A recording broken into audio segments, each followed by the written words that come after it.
तुमच्या हक्काचा आवाज आजचा महाराष्ट्र। आजोबा आणि नातीचं नातं हे प्रेम, विश्वास आणि हक्काचं मानलं जातं। मात्र याच पवित्र नात्याला काळीमा फासणारी एक संतापजनक घटना पुणे जिल्ह्यातील इंदापूर तालुक्यातून समोर आली आहे। भादलवाडी गावात एका 67 वर्षीय चुलत आजोबाने स्वतःच्याच गतिमंद अल्पवयीन नातीवर अत्याचार केल्याचा धक्कादायक प्रकार उघडकीस आला। या घटनेमुळे संपूर्ण इंदापूर तालुक्यात तीव्र संतापाची लाट उसळली आहे। मिळालेल्या माहितीनुसार पीडित मुलगी अल्पवयीन असून ती गतिमंद आहे। आरोपीला तिच्या या परिस्थितीची पूर्ण कल्पना होती। तरीही घरात कोणीही नसताना या नराधमाने नात्याचा गैरफायदा घेत पीडितेवर अत्याचार केला।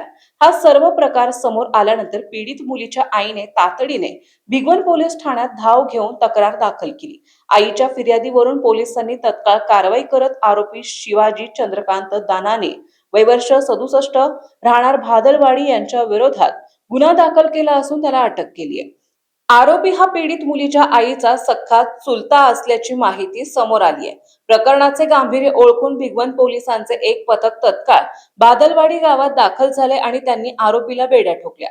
पोलिसांनी या नराधमावर अत्यंत कडक आणि अशा पोक्सो कायद्याअंतर्गत गुन्हा दाखल केला आहे। सहाय्यक पोलीस निरीक्षक सोमनाथ शेडगे यांच्या मार्गदर्शनाखाली भिगवण पोलीस या प्रकरणाचा पुढील तपास करीत आहेत।